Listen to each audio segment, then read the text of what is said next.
Samantha, can you talk to me for a little bit? Tessa, perfect timing. I'm just on my break. What's up? So, I'm at your place right now, and we need to talk about, well, the chaos here. Wait, what? You're in our house? How on earth did you get in?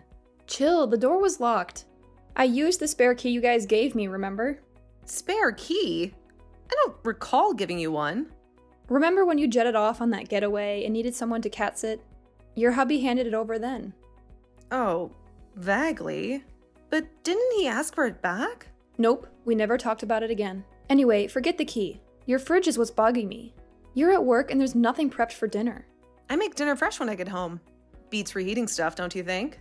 Sure, if you had the time. But you're clocking out at the same time as my son. Can you actually rustle up a decent meal that quick? Sometimes I prepare ahead, sometimes I don't. He's cool with it either way. Your freezer's empty too? What's the plan for tonight? Oh, my husband's on chef duty tonight. He's grabbing groceries after work. Both of you cooking? And you've roped my son into this too? Yeah, we're a team. We both have jobs, so we share the kitchen duties. Excuse me? Since when does my son play house chef? You know there are roles in a marriage, right?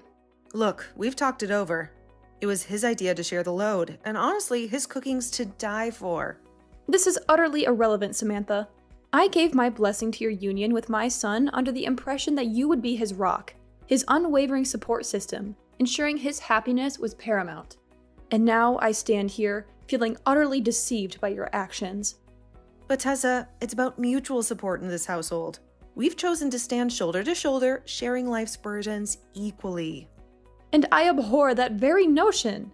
Yet, this is our home, not yours. Within these walls, we are free to live as we choose, without the need for your approval or oversight. That may be, but today you will assume the role of chef. It's your duty to prepare a meal for him. Could we perhaps discuss this with my husband first? After all, it was his initiative. In fact, why don't you address your concerns with him directly? Especially since you seem so perturbed by his involvement in the kitchen. Are you truly considering defying the wishes of your husband's mother? It's not defiance I'm advocating for. It is a recognition that the ancient notion of women's sole purpose being to serve men in the home is outdated. Outdated? Samantha, I have neither the time nor the patience to school you on the fundamentals of family dynamics. You will heed my instructions or you will face the consequences.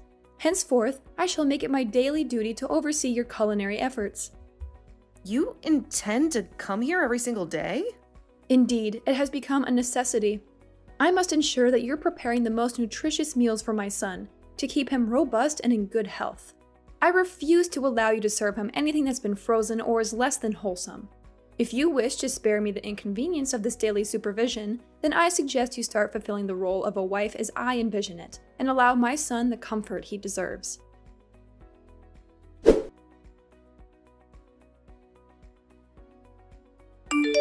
Hey Samantha, do you not have any ice cream here? I haven't been buying ice cream for a little while now. Neither of us have been eating it lately, so there's no point in having it when it'll probably go to waste getting freezer burn. Then when you finish work today, make sure to buy some ice cream to bring home. And it can't be any of that cheap stuff, okay? I want it to be the most expensive stuff they have at the store so that I know it's good quality. And that I ask you to buy you 2 tubs of it. I want there to be enough for me as well. And my son deserves ice cream at all times because that's his favorite treat. Tessa, does this mean that you're back inside our house again? I am, but what does that mean to you? My husband told you to give them that duplicate key back, didn't he? Have you still not given it to him? What's wrong with me holding on to it longer? I'm your mother-in-law after all. And it was him that gave me this key in the first place back when you went on vacation. And that was because we were both gone for a while and needed someone to check up on the house and our cat. But right now, you keep coming to our house every single day. And you just coming in like that all the time is a bit embarrassing. I'm sorry, but you're really going to have to give that back to us and stop intruding on our lives, okay? And just tell me outright that I'm causing you troubles, okay? But look, Samantha, I'm not going to stop coming to your house whenever I want. Until you've proven to me that you can make meals for my son every day and good meals at that. I'm going to have to keep coming back to check up on you. And since you told me your concerns, I've been making food for him every day. I don't think I've eaten any of his cooking for a week now because of the changes you've asked for. I've even gotten all the things I need to make him some chili tonight for dinner. Well, about that. I threw all the ingredients in that away. What? Samantha, are you really going to force my son to eat something as disgusting as chili? I took a sip of the soup you had already made for it, and it was gross. So gross, actually, that I had to get into your wine cabinet and take a swig from something in there. Is that right? I've been making it since yesterday, and when I tasted it, the flavor was perfectly fine. And now you've gone into the wine cabinet? Tessa, I'm not sure which bottle you took a drink out of, but those are not cheap. And I had to drink that wine only because you don't know a thing about cooking. I don't even like wine that much, so I had to spit a lot of it out after. Your flavor palette is worse than that of a baby's. Ugh, I wonder if all of this is because of how you were raised. You were only raised by your father, so you never learned the correct way to cook and how to know if it's good tasting or not. My dad always made me some of the best dishes in that house, and because of that, I have been able to learn a lot about cooking and how to do it right. I even took some classes in college for culinary arts so that I could be on par with my dad's cooking. Haha, you think that having learned about cooking from him will have made your palate any better. I think that your dad was just bad at cooking, and so your palate was skewed. Why are you saying things like that? What help does that do in our current situation? I'm sorry, but I'm not cooking food for you in my house, am I? So stop complaining about it all and just go home. None of this is affecting you in any way, so stay out of our business, please. Well, I'm telling you right now that I'm here to help you do your job, right? I've been thinking this about you for a while now, but although you are my son's wife, there is nothing about you that makes you worth being married to. So if you'd like me to start thinking differently of you, then maybe it's time you start doing things for me too. Is this your reason for throwing out today's meal? That couldn't be my reason for it. Don't think of me as some kind of monster, okay? That is very rude of you.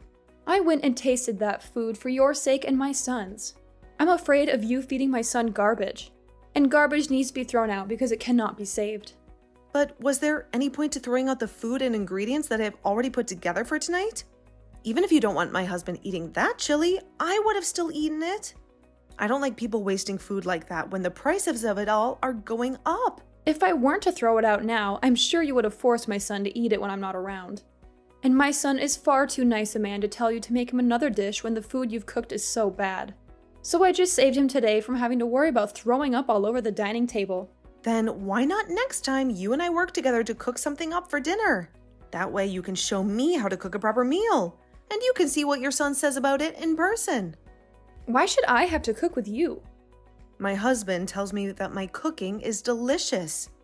I hear from him every time. I'm sure that he's happy with what I cook and he says thank you for it. So I want to see if what you helped me make is any better. I've noticed though that you always head home right before my husband gets home, right? Well, if you're so confident that my husband doesn't like what I make, then you throw it out in front of him and see what he thinks. I have a job of my own, making food for my husband back home. I do not have the time to be around your house all dang day. Just like I have been, I'll be coming over every day to check what food you're making and see if it's any good, and any day that I'm not able to come over. Do not make my son cook for you. I'll ask him to make sure that you're staying in line, because the moment you take a step out of line, I'll be on you.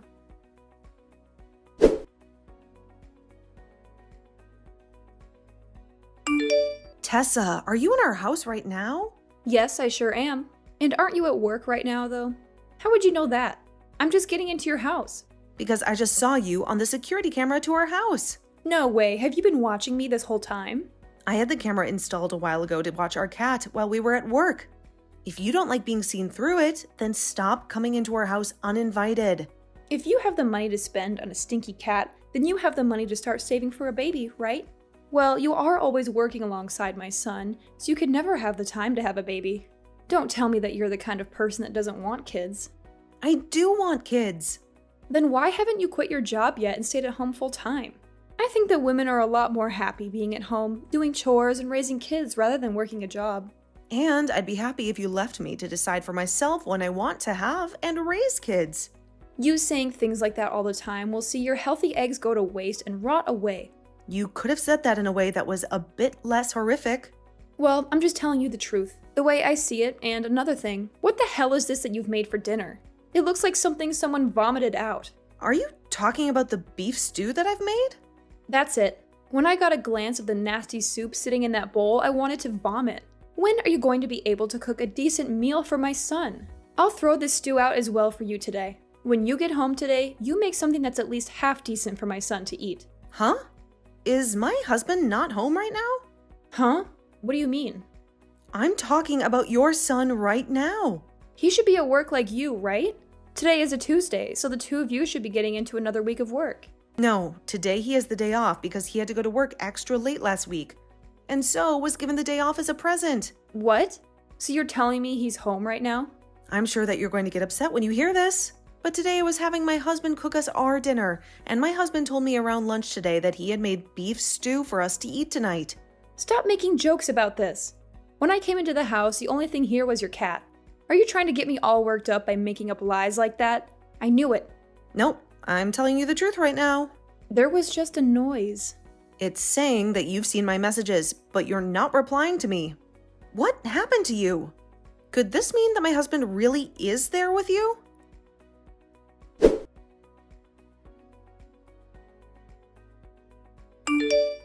Samantha, I have something that I'd love to talk with you about. Sure, what is it? Can you ask my son to take a look at some of the messages I've sent him for me? Look, I apologized to the both of you, didn't I? I even handed back that duplicate key to him. And I promised to never get on to you about anything I don't like ever again. So let's go back to how things were when you first entered my family and be happy together. Tessa, we told you the other day how the both of us feel right now about you, right? We said that we never want to have anything to do with you ever again. But I've learned a lot from what's happened. I think that I was just being a bit too aggressive with you about being my son's wife. A bit? No, actually, I was being very aggressive with you, wasn't I? I probably should have never thrown away your guys' cooking like that. And right now, I have a lot of regrets about all of that. Keeping our duplicate key? After we asked for it back and entering our house over and over uninvited was also pretty unacceptable of you.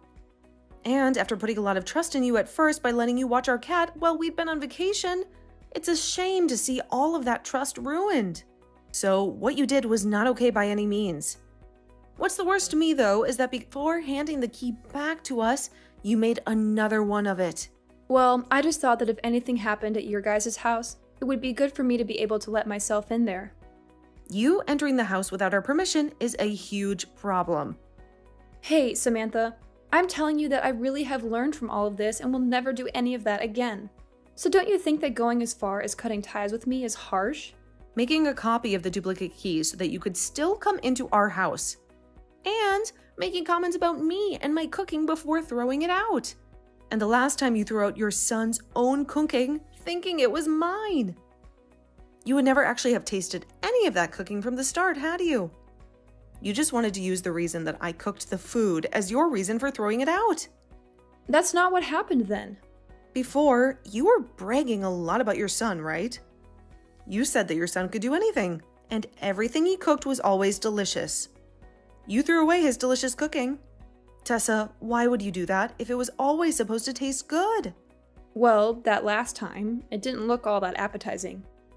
I'm finished here. I can see that no matter what I say to you, you have an excuse made up and ready to go after what has happened between us this time. I no longer enjoy being around you. I think from now on, I'll only accept your husband as my in-law. Don't say such heartbreaking things. Both my husband and son have already torn into me about this, and they aren't choosing to listen to what I have to say anymore. My husband isn't even talking to me anymore now, and it's been weeks now where he doesn't listen or say anything to me. Well, that's all because of how messed up you were when you started to come into our house, uninvited, and criticize your son's and my cooking. I did hear one thing, though. Samantha, you're pregnant now, right? That is right. I'm pregnant right now. But that has nothing to do with you. Well, Samantha, I was so worried about you because you focused so much on your job. And that's why I was always interested in the life that you and my son were making in that house. So I made that second duplicate key so that I could get into your house and check on you two. I just thought if you started making better food, it would benefit the both of you and any kids you have. I did all of that to give you a little advice. Advice? How is calling my food garbage and throwing it away giving me any advice? I think I was just struggling to say the right things to you. Even after my husband and father-in-law tore you a new one, you still haven't learned any lessons, have you? I have, and that's why I'm talking to you right now. This is all too strange, because for the last while now, all I've heard coming out of your mouth are sad excuses for why you did such horrible things. I'm sorry about that. I want to apologize to you for being so rude recently. So please try and find a way to keep my son and yourself from throwing me away. I'd love to be able to meet my grandchildren when they're born, and blaming everything on me like you guys are is too much. If you didn't want to be blamed for everything like you are now, then maybe you should have shut your mouth and been a responsible adult. We trusted you up until the point that you started entering our home without our permission. I was thinking that you and I could have become even closer then. However, you have shown us your true intentions from your actions and made it clear that you don't respect my husband and I. So I don't think I'm going to bother with you anymore. Is that so? Well, if that's the case, then I have something for you. After all of the apologies I've given to you, there has been no forgiveness. So I'm thinking that you're the messed up one in all of this. So I'm going to make it my main goal to fix that awful attitude of yours before I pass away. We aren't going to be seeing one another anymore. So, how are you going to fix my attitude? Could this mean that you made more than just one duplicate key that you're still holding on to? And what if I do have more? Do you have a problem with that? We changed our lock. Then I'll break in through your windows. You guys have a single-story house, so it's not hard for me to get in there. Stop that. We've already moved out of that house. So all you're going to be doing is getting into trouble with the law? Huh? You guys moved? Yes. We understand that you still knowing where our house was meant that there was a chance of you coming back. And we're going to be having our first baby here soon. So we'd like a place where we can focus on raising our baby with no outside distractions. Where did you guys move to? Are you brain dead, Tessa? Why would I tell you that? And don't bother your husband about it because he doesn't know the address either. And if you try to come to our house in any way, my husband is going to come to you and help you understand where the line is at. Samantha, I'm sorry. No matter what you try and say about things now, it's way too late. You even started saying that you'd go as far as breaking into our house through the window. At this point, even if you told me the best apology, I'm not going to let you near us. Well, that was just because I thought I was getting into a pickle with you guys there. That wasn't meant to be anything serious. I don't think anyone would mention something like that after already entering someone's home uninvited on multiple occasions. Samantha, I promise that I'll never do anything to hurt you guys ever again. I won't even be a bother to you both anymore. So can you find it in your heart to allow me one more chance to be your mother-in-law? That chance was me replying to your text today. I'm so sorry. I'm so freaking sorry. I know that you were always looked at so nicely by my husband and son, and that made me jealous to the point that I wanted to pick on you a little bit. So now you're just saying that all of those things you did to me and my husband were because you're a child? I get it. I was a real idiot back then when I did all of that. So please find any way besides throwing me away to deal with me. I'm going to make sure from now on to change my heart and become the best mother-in-law ever. No matter what you say to me, you are not going to change the idea that you cemented in my mind of you. I'm throwing out the trash here. You had your last chance a second ago to tell me that all of this was because you're a child. But instead, you wasted my time with all your crappy excuses. Well, your time is up now, and I need to make sure that my family never has to deal with you in the future.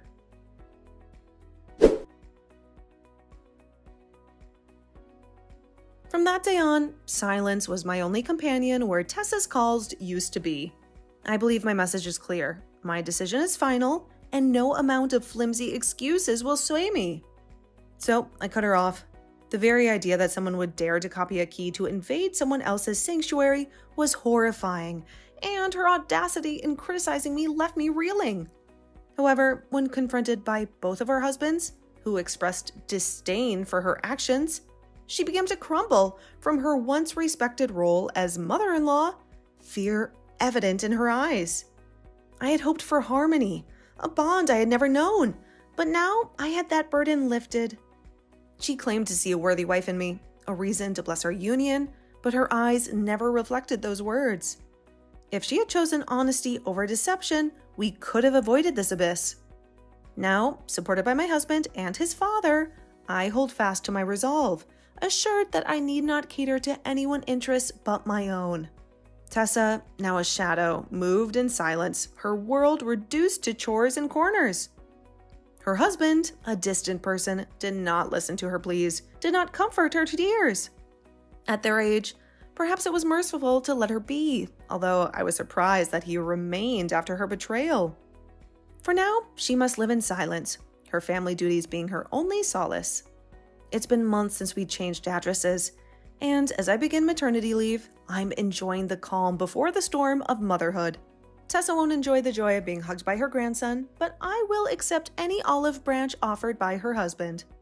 Right now, my focus is on the life I carry, the future I nurture. But time can soften the hardest of hearts, and perhaps Tessa will find her way back to us. For now, let's put such musings aside. My world narrowed to my husband, my unborn child, and gratitude for those who guided me here. As I journey toward motherhood, I will appreciate every helping hand, committed to being true to myself and those who I love.